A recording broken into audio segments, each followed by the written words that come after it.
네, 오늘의 말씀은 예레미야 50장 33절에서 46절 말씀입니다. 제가 읽겠습니다. 만군의 여호와께서 이와 같이 말씀하시니라. 이스라엘 자손과 유다 자손이 함께 학대를 받는도다. 그들을 사로잡은 자는 다 그들을 붙들고 놓아주지 아니하리라. 그들의 구원자는 강하니 그의 이름은 만군의 여호와라. 반드시 그들 때문에 싸우시리니 그 땅에 평안함을 주고 바벨론 주민은 불안하게 하리라. 여호와의 말씀이니라. 칼이 갈대아인의 위에와 바벨론 주민의 위에와 그 고관들과 지혜로운 자의 위에 떨어지리라. 칼이 사랑하는 자의 위에 떨어지리니 그들이 어리석게 될 것이며 칼이 용사의 위에 떨어지리니 그들이 놀랄 것이며 칼이 그들의 말들과 병거들과 그들 중에 있는 여러 민족의 위에 떨어지리니 그들이 여인들 같이 될 것이며 칼이 보물 위에 떨어지리니 그것이 약탈되리라.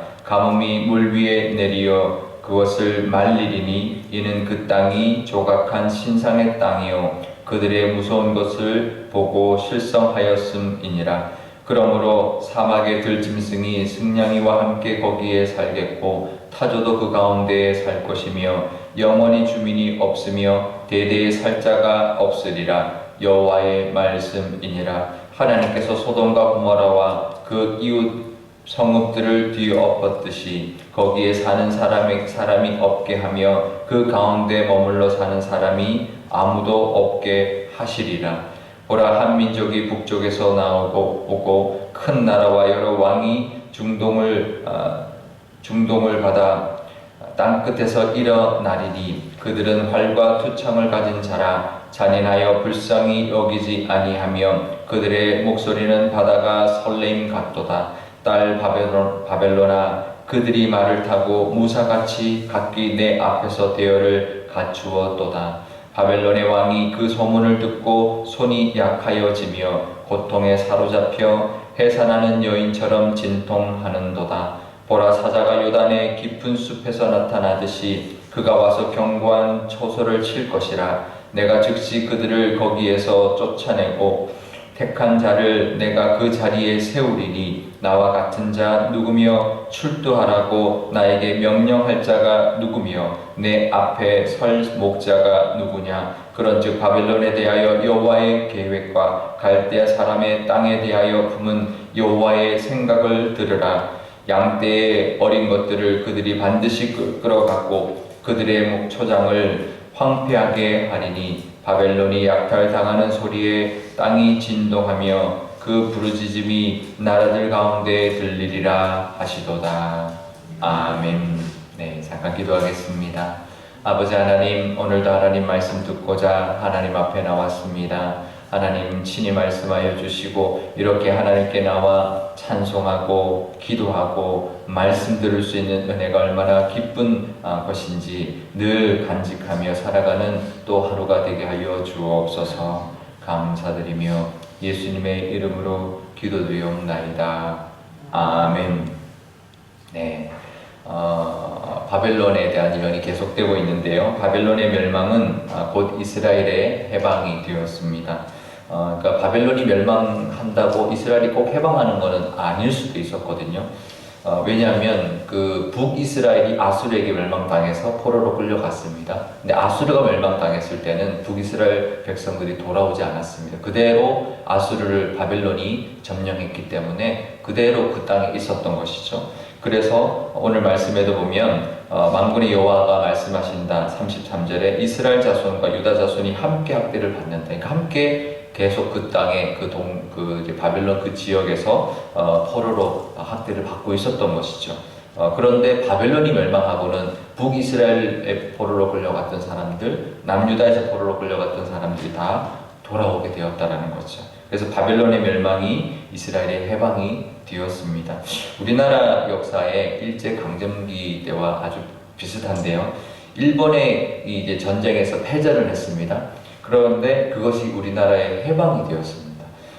사실 일본의 패전이 우리나라 해방이 되는 것과 똑같지 않을 수 있었습니다. 왜냐하면 우리 일본이 태평양 전쟁을 일으켰고 그 태평양 전쟁에서 패전했는데 태평양 전쟁을 일으키기 전에 우리나라는 이미 일본에 합병이 돼 있었죠. 그러니까 일본의 주권을 빼앗겼고 일본의 식민지가 되어 있었습니다. 그러니 전쟁에서 졌다고 우리나라를 해방시켜줄 이유가 없었죠. 그대로 식민지로 있을 수 있었습니다. 하지만 우리 힘으로는 해방할 수 없는, 그러니까 뭐 미국과 뭐 중국과 동남아 이 넓은 지역을 이제 상대로 태평양 전쟁을 일으킬 만큼 그만큼 군사력이 강했던 일본을 상대로 우리가 열심히 한일 투쟁을 했지만 독립하기에는 정말 역부족이었는데요. 근데 하나님이 역사하셨죠. 하나님이 사랑하시는 우리 이 나라를, 한민족을 정말 동양의 예루살렘이라고 했던 이 평양과 이 한국 땅을 하나님께서 해방의 날로 삼아 주셨습니다. 정말 일본의 그 패전을 통해서 우리나라를 해방시키는 그런 일을 하나님께서 해주셨던 것이죠. 이거는 하나님이 하신 것입니다. 우리 삶 가운데도 그럴 때가 있습니다. 하나님이 하심이 있습니다. 우리 힘으로는 어떻게 할지 몰라도 하나님이 역사를 바꾸시듯이 하나님이 상황을 바꾸시고 이끌어 가시는 때가 있다는 것이죠. 이스라엘 백성들에게도 마찬가지였습니다. 바벨론이 망했다고 고향으로 돌아가지 않을 수도 있었지만 하나님이 강권적인 역사하심으로 이스라엘을 고국으로 돌아가게 하셨던 것이죠. 우리 삶 가운데도 변하지 않을 것 같고 내 힘으로는 감당할 수 없을 것 같아도 하나님이 어느 순간 역사를 바꾸시듯이 상황을 바꾸시고 사람을 바꾸셔서 하나님의 그 뜻을 우리 삶 가운데 이루어 주실 때가 분명히 있다라는 것을 우리가 바라보면서 나아가시는 또 하루가 되시기를 바랍니다. 오늘 34절에 보면 이런 말씀이 있습니다. 그들의 구원자는 강하다. 그의 이름은 만군의 여호와라. 반드시 그들 때문에 싸우시리니 그 땅에 평안함을 주고 바벨론 주민은 불안하게 할 것이다 라고 말씀합니다. 이 34절에 대한 그 주석을 어느 이제 주석책에서 이렇게 주석을 했는데요. 뭐라고 이제 주석을 했냐면, 이것을 이제 해석을 했냐면, 하나님의 백성에게 해를 가하려면 먼저 하나님을 상대해야 될 것이다. 그러니까 하나님 백성에게 어떤 해를 가하고 어떤 일을 하려면 하나님부터 상대해야 될 것이다. 하나님의 백성을 건드리는 것은 스스로 불안에 떨리를 자초하는 것이다. 왜냐하면 하나님께서 고통당하는 하나님의 백성, 자신의 백성을 위해서 친히 싸우시기 때문이다. 이런 해석을 했습니다. 참 정말 힘이 되는 말씀이더라고요. 그러니까 하나님이 싸우신다 이런 말씀을 이제 주셨는데 이 말이 그거라는 거죠. 우리한테 한번 건드려 봐라. 그러려면 하나님을 대적해야 될 것이다. 감히 하나님을 대적할 수 있겠느냐? 하나님은 만군의 하나님이신데 이제 그런 뜻이죠. 그러니까 우리가 어려울 때 있을 수 있습니다. 우리도 살다 보면 참 힘들고 어렵고 우리 힘으로 어떻게 할 수 없을 때가 있는데요. 하나님이 우리를 위하여 싸우시고 하나님이 가만두지 않을 거다. 아마 벌벌 떨게 불안에 떨게 만들 것이다. 이렇게 우리가 믿는다면 우리가 잘 견딜 수 있다는 거죠. 그 믿음을 가지고 우리가 살아가면 좀 힘을 얻을 수 있는데요. 그러면서 우리가 또 해야 할 일이 있습니다. 우리가 그 하나님 뜻 안에 살아 있어야 되는 거죠. 하나님 안에, 하나님 뜻 안에, 그 은혜 안에 늘 거해야 되는 거죠. 하나님의 자꾸 은혜 밖으로, 자꾸 세상 속으로 가다 보면 결국은 세상에서 치여서 고통당하고 돌아올 수밖에 없는 것인데, 하나님의 보호 아래 있기만 한다면 우리를 감히 누가 건드리겠습니까? 조금 우리를 힘들게 할 수는 있어도, 겁주고 그럴 수는 있어도 감히 하나님 품 안에 있는 우리를 건드리지 못할 겁니다. 그러니 우리가 늘 하나님 함께 하신다. 이 세상의 그 어떤 존재도 어떤 상황도 우리를 대적할 수 없다. 대적했다가는 스스로 불안에 떨리를 자초하는 것이다 라는 그 믿음으로 우리가 살아가시는 저와 여러분 되시기를 바랍니다. 하나님의 뜻대로 하나님의 은혜 가운데 삶으로 말미암아 어떤 위기가 오더라도 하나님의 칼이 우리를 지켜주신다라는 그 믿음으로 살아가시기를 바랍니다. 35절 그 이후 절에 보면 하나님의 칼이 임한다라고 말씀하는데요. 그 칼이 어디에 임하냐면 대적들의 모든 사람들, 지위 고하를 막론한 모든 사람들 위에, 또 말과 병거들 군사력 위에, 또 모든 보물들 위에 임하게 될 것이고, 그래서 하나님께서 그것을 행할 것이다.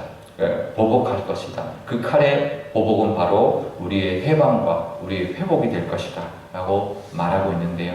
만군의 여호와 그 하나님의 은혜를 바라보며 그 안에 늘 거하시면서 살아가시면 우리 45절 마지막 절에 마지막 부분에 나와 있는 그 말씀, 하나님의 계획하심과 하나님의 생각이 이제 늘 있어서 우리를 향하신 그런 계획과 또 우리 하나님의 생각도 있다라는 것을 늘 믿고 오늘도 힘을 내며 하나님의 그 은혜를 바라보며 살아가시는 저와 여러분 되시기를 바랍니다.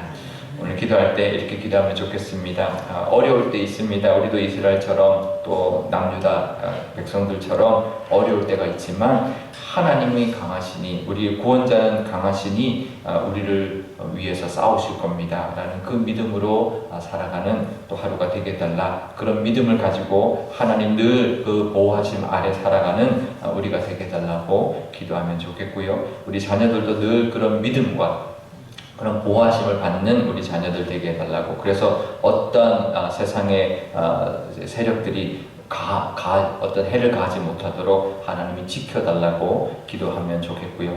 또 우리 교회도 그런 교회가 되어서 하나님의 그 강하심, 또 하나님의 뜻과 계획하심과 또 하나님의 그 생각대로 인도함 받는 교회 되게 해달라고 기도하면 좋겠습니다. 제가 기도하겠습니다. 아버지 하나님 감사합니다. 하나님 바벨론이 멸망당하는 그 역사적인 그 사건을 통하여 이스라엘이 해방을 받았습니다. 포로로 끌려가 있다가 하나님 곡으로 돌아오는 그런 길을 하나님께서 은혜를 베풀어 주셨습니다.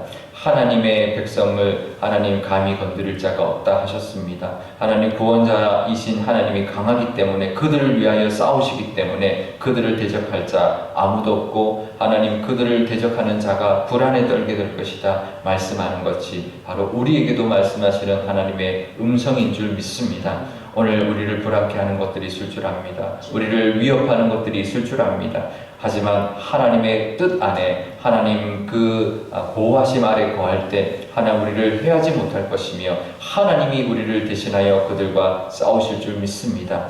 하나님의 칼이 그들 위에 임할 것이고 우리를 해하는 자들 위에 임해서 불안이 불안으로 그들이 떨게 될 것을 하나님 우리가 바라보며 소망하며 믿으며 나가는 또 하루가 되게 하여 주옵소서. 우리 자녀들도 이 세상 내어놓을 때 하나님 우리 부모의 입장에서 참 하나님 걱정되고 늘 하나님 불안합니다. 하지만 하나님이 우리 자녀들의 보호자 되어 주시고 하나님이 대신 싸우시는 그 용사가 되어 주셔서 우리 자녀들을 지켜 주시고 어디를 가나 보호하여 주셔서 늘 승리하며 또 하나님의 그 인도하심을 따라 쓰임 받으며 살아가는 우리 자녀들 되게 하여 주옵소서. 우리 교회도 그런 교회 되기를 원합니다. 우리 교회를 향하신 하나님의 계획하심과 하나님의 인도하심과 하나님의 생각이 있을 줄 아오니 거기에 순종하며 나감으로 하나님 앞에 귀하게 쓰임 받는 교회 삼아 주옵소서. 감사드리며 예수님의 이름으로 기도드리옵나이다. 아멘. 주기도문 하겠습니다. 하늘에 계신 우리 아버지의 이름을 거룩하게 하시며 아버지의 나라가 오게 하시며 아버지의 뜻이 하늘에서와 같이 땅에서도 이루어지게 하소서. 오늘 우리에게 일용할 양식을 주시고 우리가 우리에게 잘못한 사람을 용서하여 준 것 같이 우리 죄를 용서하여 주시고 우리를 시험에 빠지지 않게 하시고 악에서 구하소서. 나라와 권능과 영광이 영원히 아버지의 것입니다. 아멘.